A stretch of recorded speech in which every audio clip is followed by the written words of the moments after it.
உருவாக்குவதற்கு போராடுவோம், முயற்சி செய்வோம். தமிழகத்திலே ஒரு கூட்டணி அரசு அமைய வேண்டும். ஒரு கட்சி அரசு என்கிற நிலை 2016 தேர்தலில் இருக்கக்கூடாது. அதற்கு நாம் அனுமதிக்க கூடாது. அதற்கான முன்முயற்சியை விடுதலை சிறுத்தைகள் எடுக்கும்.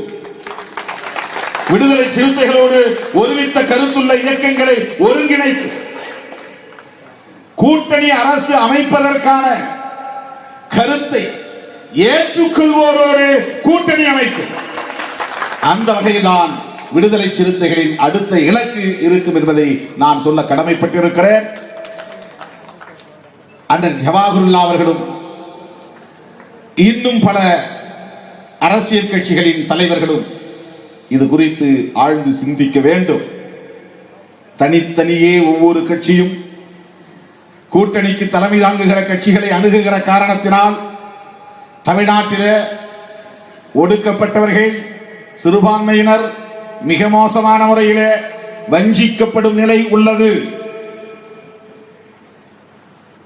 இந்த நிலையை தலைகீழாக புரட்டி போட வேண்டும். வஞ்சிக்கப்படுகிற மக்கள் அதிகாரத்தை நுகர வேண்டும். விளிம்பு நிலை மக்களுக்கான அதிகார பகிர்வுதான் நாம் அரசியலுக்கு வந்ததற்கான நோக்கத்தை நிறைவேற்றும்.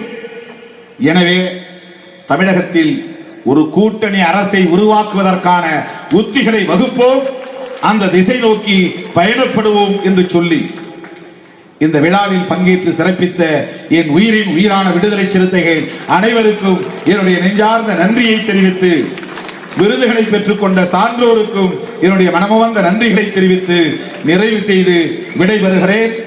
வருகிற மே 8ஆம் நாள்